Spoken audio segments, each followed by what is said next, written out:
Nous l'avons vu, l'addiction est une pathologie qui nécessite d'être diagnostiquée avec des critères diagnostiques bien précis. Et donc, il appartient au corps médical uniquement de pouvoir diagnostiquer s'il y a maladie ou pas. Donc, ce n'est ni le rôle de l'employeur ou du travailleur ou du manager que de diagnostiquer s'il y a addiction ou pas et à quoi. D'autant plus que ça n'a que très peu d'importance dans la mesure où ce qui pose problème dans l'entreprise, ce n'est pas l'addiction.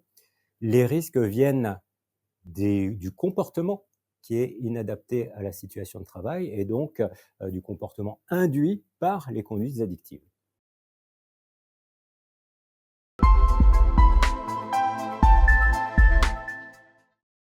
On parle aujourd'hui de conduites addictives pour désigner l'ensemble des usages, des pratiques qui potentiellement peuvent générer un trouble.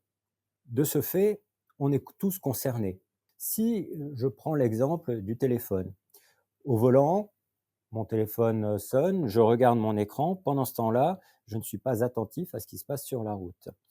Résultat, le risque d'avoir un accident est est multiplié par 23, ce qui est loin d'être négligeable. Est-ce que je suis addict à l'écran? Non, pas forcément. Par contre, ce qui est sûr, c'est que la pratique n'est pas adaptée à la situation. De la même manière, si on prend un exemple pour l'alcool, on sait que l'alcool est présent dans 25 à 30 des accidents mortels sur la route. Eh bien, figurez-vous que dans 85 des cas, les conducteurs impliqués étaient des consommateurs occasionnels. Alors, ça ne veut pas dire qu'il faut s'entraîner à boire de l'alcool pour ne pas avoir d'accident. Ça veut dire qu'il suffit d'une fois pour avoir un accident et se mettre en danger.